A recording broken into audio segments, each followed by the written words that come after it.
Hello everyone, कैसे हैं आप लोग। Welcome to let's explore. CBSE ने 2021 सेशन के अंदर बताया है कि टर्म वन का आपका जो एग्जामिनेशन है वो एमसीक्यू पैटर्न पर होने वाला है। तो हम लोग इस बार एक सीरीज़ चलाएंगे जिसके अंदर हम लोग क्लास 10th के सब्जेक्ट्स के एमसीक्यूज़ जो हैं सॉल्व करना शुरू करेंगे। शुरुआत हम लोग सोशल साइंस से करने वाले हैं। तो सोशल साइंस में भी सबसे पहले हम लोग ज्योग्राफी का जो आपका चैप्टर 1 है, रिसोर्सेस एंड डेवलपमेंट, वहाँ से हम लोग शुरू करेंगे और इस चैप्टर वाइज हम लोग जो है एमसीक्यूज़ देखते जाएंगे। हर चैप्टर में मुश्किल से 30 से 40 अगर एमसीक्यूज़ आप लोग कर लेते हैं तो वो चैप्टर आपका उसके अंदर पूरा कवर हो जाता है। उससे ज़्यादा करने की आवश्यकता जो है आप लोगों को नहीं पड़ेगी, ठीक है। और आप लोग ज़्यादा से ज़्यादा मार्क्स अपने एग्ज़ाम के अंदर लेकर आ पाएंगे, ठीक है। अच्छा, एक चीज़ और है कि एमसीक्यूज़ जब हम लोग यहाँ पर सॉल्व करेंगे तो आप लोग भी मेरे साथ में सॉल्व कीजिए, है ना। ऑप्शंस देखिए और उसके अंदर बताइए आपको क्या लगता है कि इसका आंसर क्या हो सकता है। और फाइनली आखिरी में लास्ट क्वेश्चन जब हो जाएगा तो आप कमेंट बॉक्स में मुझे बताइएगा कि आपने कितने क्वेश्चंस के आंसर जो हैं वो सही दिए हैं और कितने या फिर आपके गलत हो चुके हैं, ठीक है। तो इससे आपकी भी एक प्रैक्टिस होगी, एक टेस्ट जो है वो आप लोगों का हो जाएगा। तो चलिए शुरू करते हैं। सबसे पहले तो हम चैप्टर का नाम देखते हैं, रिसोर्स एंड डेवलपमेंट। तो रिसोर्स एंड डेवलपमेंट से देखिए आप क्या समझते हैं। रिसोर्सेस वो सारी चीज़ें होती है जो हमारे डेली यूज़ में आती है बेसिकली, ठीक है ना। हमारी नीड्स को जो है वो पूरा करती है, वो आपका क्या हो जाता है, रिसोर्सेस हो जाता है, ठीक है। जैसे कि आप लोग मोबाइल यूज़ करते हैं, है ना। मोबाइल भी आपका एक रिसोर्स है, ठीक है, क्योंकि वो आपके काम में आ रहा है, वो यूटिलिटी है आपकी, ठीक। तो वो रिसोर्स हो गया। और डेवलपमेंट, है ना, डेवलपमेंट यानी कि विकास, आप लोग समझते हैं। तो उसी से संबंधित ये आपका चैप्टर है। और पहला क्वेश्चन हम लोग अब शुरू करने वाले हैं। Which of the following type of resource is an iron ore. देखिए आयरन ओर के बारे में पूछा है कि आयरन ओर जो होता है वो किस तरह का रिसोर्स है। तो रिन्यूएबल, बायोटिक, फ्लो या फिर नॉन रिन्यूएबल, ठीक है। रिन्यूएबल रिसोर्स कौन से होते हैं, ऐसे रिसोर्स जो रिन्यू हो सकते हैं, ठीक है ना। रिन्यू हो सकते हैं यानी कि उनका हम वापस से यूज़ कर सकते हैं, ऐसे रिसोर्सेज को हम रिन्यूएबल रिसोर्स कहते हैं।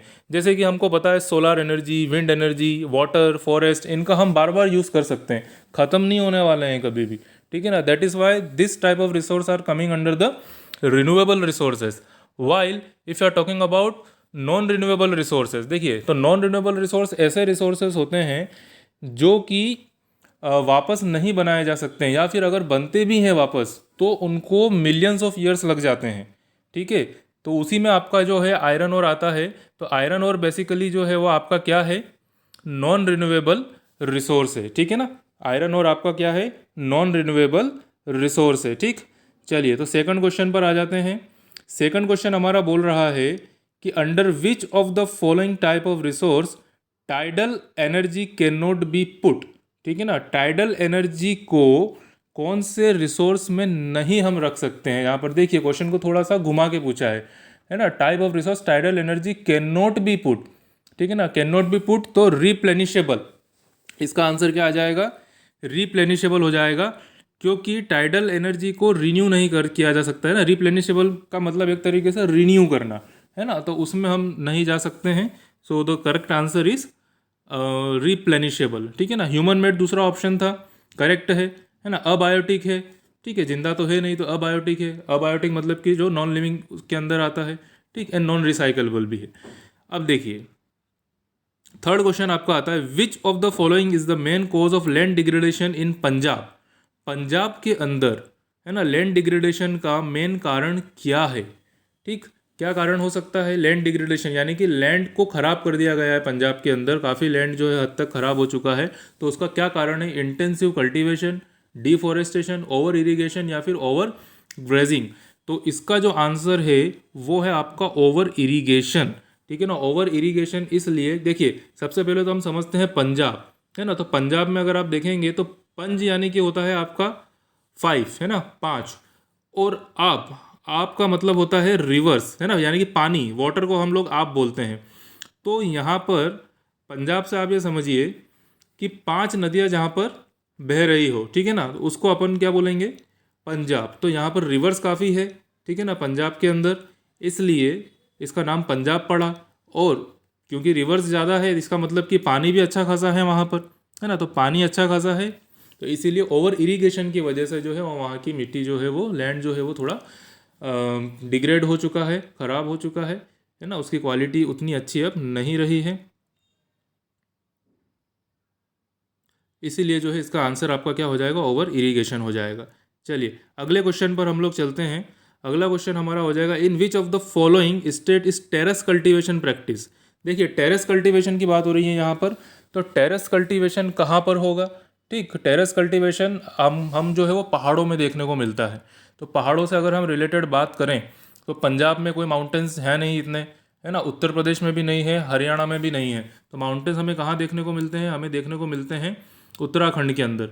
ठीक है ना, तो उत्तराखंड जो है इसका करेक्ट आंसर हो जाएगा। पहाड़ों के ऊपर हम, है ना, अगर आपने कभी आप घूमने गए हैं इस तरह के एरियाज़ में, हिल स्टेशंस के ऊपर, तो वहाँ आप देख पाएंगे कि टेरेस जैसे, है ना, इस तरीके से काट दिए जाते हैं पहाड़ों को और वहाँ पर जो है खेती की जाती है। काफ़ी कम खेती होती है वहाँ पर, ठीक, लेकिन ये प्रोसेस होता है, एक खेती करने का तरीका है जिसे हम टेरेस कल्टीवेशन के नाम से जानते हैं। और इसका जो करेक्ट आंसर हो जाएगा आपका उत्तराखंड हो जाएगा। ठीक है ना, फिफ्थ क्वेश्चन पे जाते हैं। In which of the following state black soil is predominantly found. ठीक है, ब्लैक सॉइल की यहाँ पर बात हो रही है, तो ब्लैक सॉइल जो है आपकी महाराष्ट्र में ज़्यादा होती है। ये सभी ऑप्शंस को अगर हम देखें तो, है ना, जम्मू कश्मीर में नहीं है यहाँ पर, नहीं है, देन राजस्थान में भी नहीं है और झारखंड में भी नहीं है। यहाँ सभी जगह पर अलग अलग तरह की सॉइल होती है ना। ब्लैक सॉइल आपकी महाराष्ट्र, गुजरात, मध्य प्रदेश, ठीक है। ये जो डेक्कन ट्रैप जो है आपका, डेक्कन प्लेट्यू, आपने क्लास 9 में पढ़ा हुआ है प्लेट्यूज के बारे में, तो ये जो है Maharashtra is the correct answer of this question. ठीक है, देन क्वेश्चन नंबर 6 पे आते हैं। What percentage of our land should be under forest according to the national forest policy 1952। देखिए 1952 के हिसाब से पूछा है, आज के हिसाब से पूछेंगे तो ये डेटा चेंज हो जाएगा। तो 1952 के हिसाब से पूछा है, तो 1952 के हिसाब से जो ये डेटा है इट इज़ 33%। ठीक है ना, लगभग 33% जो है वो आपका एरिया जो है वो काई के अंदर आ जाता है नेशनल फॉरेस्ट पॉलिसी में, है ना। Our land should be under forest. ठीक, देन क्वेश्चन नंबर 7 पर आते हैं। India's territorial water extends up to a distance of. ठीक, इंडिया का जो टेरिटोरियल वाटर एक्सटेंड है, देखिए एक बाउंड्री जो होती है वो हमारी लैंड बॉर्डर होती है ना इंडिया के साथ में। तो लैंड बॉर्डर्स जहाँ जहाँ पर हमारा लैंड है उसके आगे भी जो है उस पर्टिकुलर देश की जो है बॉर्डर्स होती है, जो कि कितनी है, जिसे हम लोग, जैसे कि फॉर एग्जांपल आप लोग एक शहर से दूसरे शहर तक जाते हैं तो आप उसको क्या है किलोमीटर्स में देखते हैं, है ना, कि आपको मान लीजिए बॉम्बे से दिल्ली जाना है तो कितना किलोमीटर है। ठीक है, वैसे ही समुद्र के अंदर, पानी के अंदर हम लोग जो मेजरमेंट करते हैं डिस्टेंस का, वो हम करते हैं नॉटिकल माइल्स के अंदर।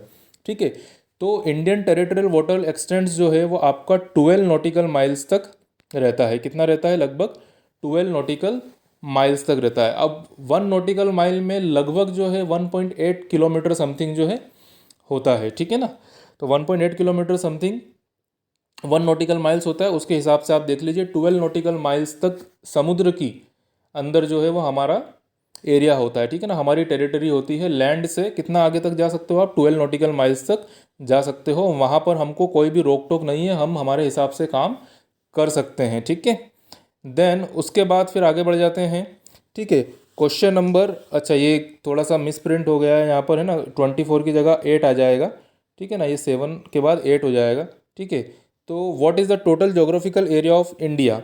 इंडिया का टोटल जोग्राफिकल एरिया है 3.28 मिलियन स्क्वायर किलोमीटर। ठीक है, डी वाला ऑप्शन जो है आपका यहाँ पर करेक्ट हो जाएगा। ये आप लोगों ने क्लास 9th में भी पढ़ा हुआ है, तो आई होप आपको ये जो है याद होगा, 3.28 मिलियन स्क्वायर किलोमीटर। ठीक है, फिर आगे बढ़ते हैं। In which of the following state mining has caused severe land degradation. देखो माइनिंग, है ना, माइनिंग खुदाई की वजह से लैंड डिग्रेड जो है वो कहाँ पर हुआ है।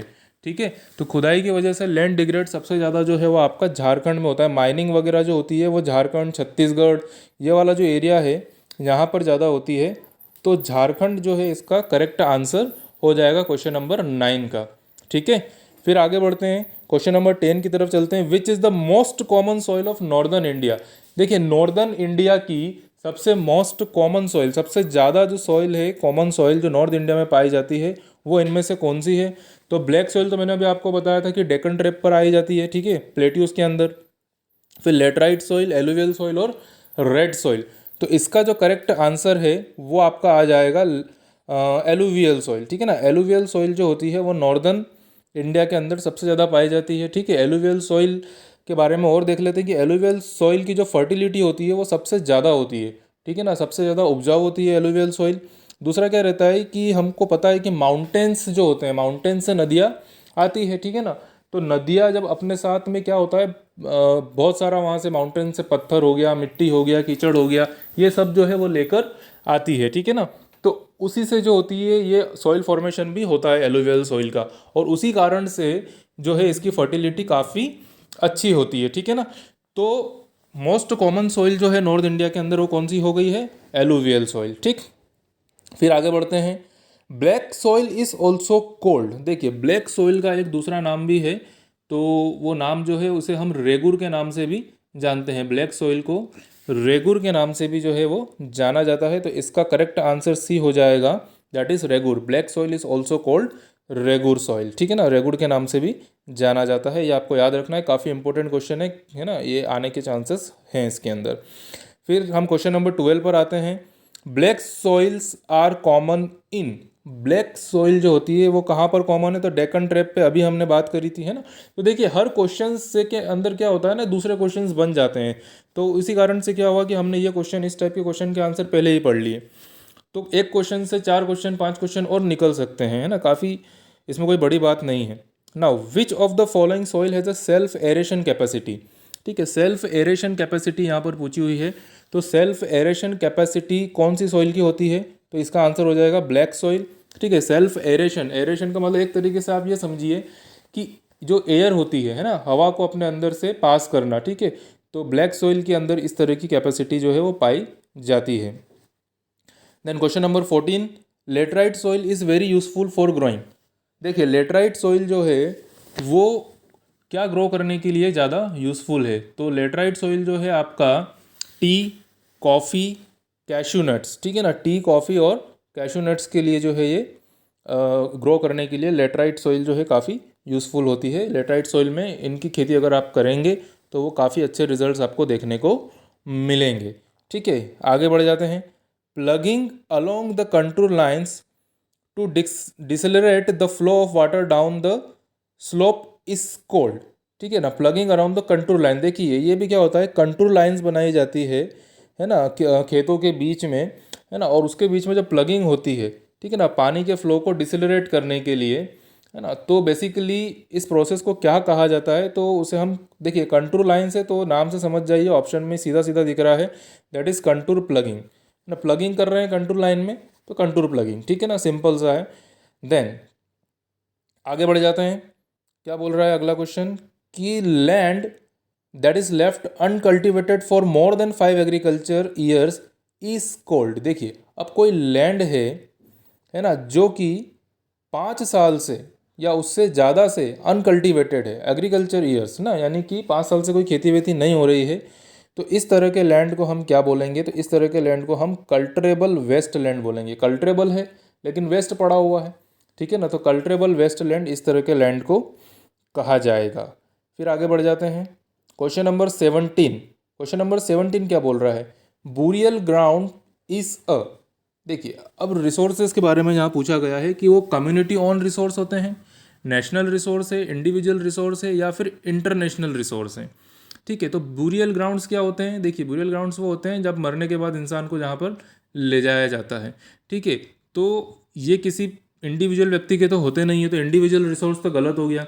इंटरनेशनल की भी बात खत्म हो गई यहाँ पर। हमारे देश के अंदर मान लीजिए मरने के बाद किसी को ले जा रहे हैं उसको, है ना, तो वहाँ इंटरनेशनल काम भी नहीं है और ना नेशनल है, ये आपका कम्युनिटी ऑन रिसोर्स है, क्योंकि यहाँ पर कोई भी जा सकता है, ठीक है ना, किसी की रोक टोक यहाँ पर नहीं है, that is community on resource. Now black soil is deficient in. Question number 18 बोल रहा है कि ब्लैक सॉइल में कमी किसकी है? तो कैल्शियम कार्बोनेट ब्लैक सॉइल में होते हैं, मैग्नीशियम होता है, पोटाश भी होता है। यहाँ पर फॉस्फेरिक कंटेंट्स जो होते हैं वो कम होते हैं, इसलिए इसका आंसर हो जाएगा डी, फॉस्फेरिक कंटेंट्स, ठीक है। देखिए थोड़ी सी स्पीड शायद मेरी आपको ज़्यादा लग रही हो, लेकिन जितना जल्दी हम करेंगे उतना ही अच्छा होगा, ठीक है ना, क्योंकि आप लोग जब एमसीक्यूज देंगे टेस्ट के समय पर, है ना, तब भी आपको स्पीड वहाँ पर मेंटेन करके रखनी पड़ेगी। तो क्वेश्चन पढ़ना है और फटाफट आंसर हमको देना है वहाँ पर। तो देखिए question number 19, soil formed by intense leaching इस, देखिए लीचिंग के कारण जो सॉइल फॉर्म होती है उस सॉइल को हम क्या कहते हैं, उसे हम बोलते हैं लेटराइट सॉइल। अब लीचिंग क्या होता है, तो लीचिंग में क्या होता है, देखिए जब वाटर फ्लो होता है, ठीक है ना, तो वाटर फ्लो जब होता है तो अपने साथ में जब वो मान लीजिए मिट्टी के ऊपर से फ्लो हो रहा है या पत्थर के ऊपर से फ्लो हो रहा है, तो अपने साथ में वो उसके अंदर के जो भी माइक्रो न्यूट्रिएंट्स होते हैं, मिनरल्स होते हैं, उनको भी साथ में लेके चला जाता है, और उससे जो फॉर्मेशन होता है that is called laterite soil, ठीक है ना। लेटराइट सॉइल के बारे में अभी हमने पढ़ा था, क्या क्या ग्रो करने के लिए अच्छी होती है, ठीक है ना, tea, coffee, cashew nuts, right. अगले क्वेश्चन पर आते हैं, what is the percentage share of plain in the total land area. अब इंडिया की यहाँ बात हो रही है कि इंडिया में, है ना, प्लेन एरिया का टोटल फॉर्मेशन कितना है ना, तो टोटल जो लैंड एरिया के अंदर प्लेन जो है, ठीक है, प्लेन, प्लेट्यू और माउंटेन, है ना, बेसिकली ये तीन होते हैं। तो प्लेन जो है हमारे यहाँ पर वो है 43%, कितना है प्लेन, 43% जो है वो प्लेन एरिया है। वैसे अगले क्वेश्चन में आपसे प्लेट्यू के बारे में पूछा हुआ है, तो प्लेट्यू जो है वो आपका कितना है वो यहाँ पर पूछा गया है। तो प्लेट्यू जो आपका है वो 27% है, ठीक है। और लास्ट में आपसे इसके बाद वाला जो क्वेश्चन है वो है आपसे पूछा गया है माउंटेन्स, तो माउंटेन्स कितने हैं, तो माउंटेन्स जो है वो 30% है, ठीक है ना। तो इस तरीके से आपको जो है वो ये चीज़ें याद रखनी पड़ेगी, है ना, डेटा जो है कि प्लेन एरिया हमारे देश में कितना है, 43% प्लेन एरिया है, ठीक है। और अगर प्लेट्यूज जैसे कि डेक्कन प्लेट्यू हो गया तो ये कितना है, ये आपका 27 है। और माउंटेन्स, माउंटेन्स ने कितना एरिया जो है ले रखा है, तो माउंटेन्स ने 30% एरिया ले रखा है। इन सब का टोटल कर देंगे आप तो आपका 100% आ जाएगा, ठीक है। चलिए अब नेक्स्ट क्वेश्चन पर आते हैं, 22 क्वेश्चन है ना, काफ़ी इंटरेस्टिंग क्वेश्चन है। There is enough for everybody's need and not for anybody's greed, who among the following has given the above statement, ठीक है। देखिए there is enough for everybody's need, यानी कि ज़रूरत के हिसाब से तो यहाँ पर सबके लिए है, लेकिन नॉट फॉर एनीबडीज ग्रीड, लालच की कोई सीमा नहीं होती है। हम जानते हैं ना कि हमारी ज़रूरतें जितनी होती है उसके हिसाब से हमारे पृथ्वी के ऊपर रिसोर्सेज काफ़ी हैं, है ना, हर व्यक्ति की ज़रूरतें उससे पूरी हो सकती है, लेकिन लालच की कोई सीमा नहीं होती है ना। और उस कारण से लालच पूरा करने के लिए जो है हम रिसोर्सेज का गलत इस्तेमाल करते हैं। हालांकि ये लाइन किसने कही है ऐसा इसमें पूछा हुआ है, तो ये लाइन जो है आपकी महात्मा गांधी जी ने कही है, ठीक है ना। महात्मा गांधी जी ने कहा है कि there is enough for everybody's need and not for anybody's greed, ठीक है। चलिए तो आगे बढ़ते हैं नेक्स्ट क्वेश्चन की तरफ। What is arrangement of soil in different layers और हॉरिजॉन्स नॉन एज, देखिए सोइल का जो अरेंजमेंट होता है अलग अलग लेयर्स के अंदर, है ना, अपर लेयर, लोअर लेयर, तो इसको क्या बोला जाता है, बेसिकली उसका नाम पूछा है आपसे, तो इसको सोइल प्रोफाइल बोलते हैं, ठीक है ना। ना तो सॉइल कंपोजिशन, ना ही सॉइल इरोजन, ना ही सॉइल टेक्सचर, क्या बोलते हैं, सॉइल प्रोफाइल, ठीक है ना। अलग अलग लेयर्स में जो है वो सॉइल को रखा गया है, तो उस वो जो पूरा लेयर्स होता है ना उनका जो कॉम्बिनेशन होता है उसको हम सॉइल प्रोफाइल के नाम से जानते हैं। नाउ क्वेश्चन नंबर 24 पे आते हैं, what is land used for grazing cattle and livestock known as, ठीक है। कैटल ग्रेजिंग के लिए या लाइव स्टॉक ग्रेजिंग के लिए जो लैंड यूज आता है उसको हम बोलते हैं पैस्चर लैंड, ठीक है ना। बी जो है इसका आंसर, सही आंसर है पैस्चर लैंड, उसको हम बोलते हैं, ठीक। फिर क्वेश्चन नंबर 25 है, Earth Summit 1992 was held in which city, ठीक। अर्थ समिट 1992, देखिए काफ़ी इंटरेस्टिंग और इम्पोर्टेंट है ना। 1992 में क्या हुआ था, एक अर्थ समिट की गई थी। इसका आंसर पहले मैं आपको बता देता हूँ, इसका आंसर है रियो डी जेनेरियो, ठीक है ना। रियो डी जेनेरियो जो है वो ब्राज़ील के अंदर है, ठीक है ना, ब्राज़ील के अंदर है रियो डी जेनेरियो एक शहर, जहाँ पर 1992 में अर्थ समिट हुई थी। इसके अंदर क्या हुआ था कि कुछ देशों को चिंता हुई कि यार हमारा एनवायरनमेंट काफ़ी ख़राब हो रहा है, तो इस एनवायरनमेंट को बचाने के लिए, सही करने के लिए, जो भी गलत चीज़ें हो रही है उनको कम करने के लिए या बंद करने के लिए कुछ निर्णय लिए गए, ठीक है ना। और ये निर्णय लिया गया कि 21st सेंचुरी के पहले इसको ख़त्म कर दिया जाएगा, एनवायरनमेंट को वापस से अच्छा कर दिया जाएगा और जो भी प्रॉब्लम्स है उनको सॉल्व कर दिया जाएगा। और उसमें मोर देन 100 कंट्रीज़ ने पार्ट भी किया था, है ना, वो लोग वहाँ मिले भी थे। लेकिन फाइनली हम लोग जानते हैं आज हमारे इन्वायरमेंट की क्या कंडीशन है ना, ऐसा कुछ वहाँ पर जो उन्होंने सोचा था वैसा हो नहीं पाया। ठीक, तो ये हुई थी 1992 के अंदर, रियो डी जेनेरियो के अंदर, ठीक है ना। एजेंडा 21 भी इसको कहा जाता है, एजेंडा 21 के नाम से ये काफ़ी फेमस है।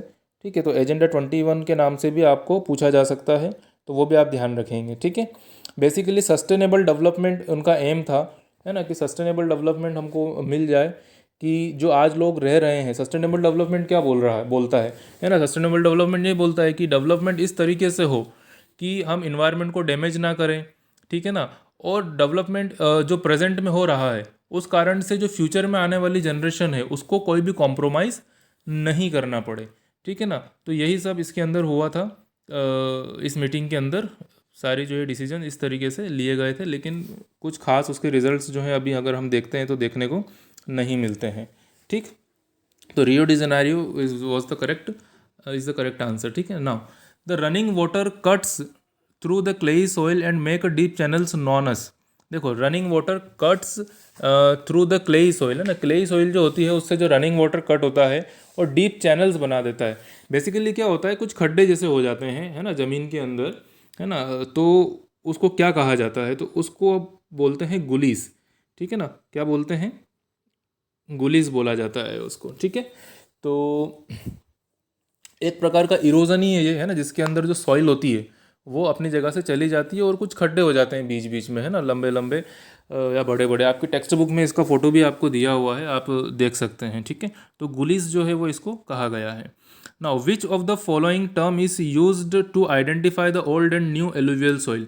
देखिए, एलुवियल सॉइल के बारे में हमने बात करी, है ना, ये फॉलोइंग आएगा, एफ यहाँ पर आ गया है ना, ING।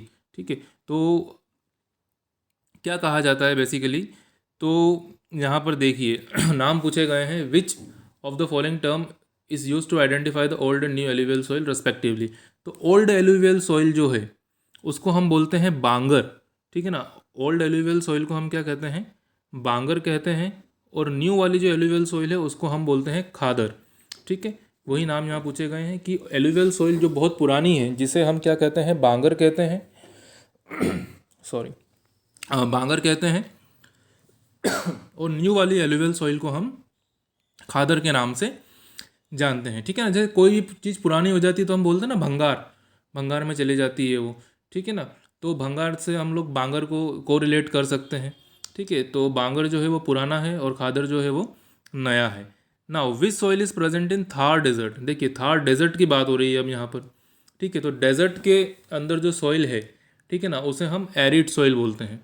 ठीक है ना, कौन सी सॉइल बोलते हैं, एरिड सॉइल बोलते हैं। एरिड सॉइल से क्या समझते हैं हम, जिसके अंदर पानी का कॉन्सेंट्रेशन बहुत कम होता है, सूखी हुई होती है, ठीक है ना, उसे हम एरिड सॉइल कहते हैं। ठीक है, तो एलुवियल सॉइल में तो पानी की कमी नहीं है, ब्लैक सॉइल में भी अच्छा ही रहता है, रेड सॉइल में भी पानी होता है, ठीक है ना, लेकिन एरिड सॉइल के अंदर पानी की कमी होती है, सूखा होता है, और डेजर्ट के अंदर डेफिनेटली हम जानते हैं क्या कंडीशंस होती है। ठीक है, तो वहाँ पर जो पाई जाने वाली सॉइल है उसे हम एरिड सॉइल कहते हैं। Soil is formed by the process of, soil formation का जो प्रोसेस है उसे हम क्या कहते हैं, ग्रेडेशन, डेनुडेशन, वेदरिंग या इरोजन, तो उसे हम बोलते हैं वेदरिंग। जैसा कि मैंने अभी आपको थोड़ी देर पहले बताया था, है ना, कि जब रिवर्स अपने साथ में क्या होता है, पत्थर, कीचड़, है ना, ये सब जो है वो लेकर आती है ना, पानी टकराता है और उससे जो सॉइल फॉर्म होती है फाइनली, तो उसे हम कहते हैं वेदरिंग। ठीक है ना, चलिए आगे बढ़ते हैं। Resources that take long geological time for their formation are called. अब ऐसे रिसोर्सेज जिनको ज़्यादा टाइम लगता है, ठीक है ना, फॉर्मेशन में, उसे हम क्या कहते हैं, तो उसे हम नॉन रिन्यूएबल रिसोर्सेज कहते हैं। शुरुआत में हमारी बात हो गई थी, जैसे कि फॉसिल फ्यूल्स हो गए, है ना, हम लोगों का पेट्रोलियम हो गया, ठीक है ना, जिसके अंदर डीजल, पेट्रोल, ये सब चीज़ें आ जाती है, कोल हो जाता है, तो ये सब आपके नॉन रिन्यूएबल रिसोर्सेज होते हैं जिनको रीन्यू होने में काफ़ी ज़्यादा समय भी यहाँ पर जो है लगता है, राइट। तो इसका आंसर हो जाएगा आपका non renewable resources. Now 31 question क्या बोल रहा है कि area sown more than once in a agriculture year plus net sown area is known as. देखो, area sown more than once in agriculture year plus net sown area, plus मतलब कि जो area agriculture year के अंदर सोन हुआ यानी जिसके अंदर खेती हुई, और प्लस नेट सोन एरिया, है ना, तो इसका आंसर क्या होगा, है ना, इसको क्या कहेंगे? तो इसको नेट सोन एरिया तो बोल नहीं सकते हैं क्योंकि क्वेश्चन में प्लस नेट सोन एरिया आ गया। वेस्ट लैंड भी नहीं कहेंगे, क्यों? क्योंकि उस पर खेती तो हो रही है। फॉरेस्ट कवर भी नहीं आएगा। इसका जो आंसर आएगा वो आएगा आपका ग्रोस क्रॉप्ड एरिया, उसको हम बोलेंगे ग्रोस क्रॉप्ड एरिया। देखिए कई बार ऐसा भी होता है कि हमको अगर क्वेश्चन का आंसर समझ में नहीं आ रहा है तो हम जो बचे हुए आंसर्स हैं उसमें से भी हम ढूंढ सकते हैं। जैसे कि इसके अंदर नेट सोन एरिया तो हमको क्वेश्चन में ही मिल गया, वो तो आंसर है नहीं।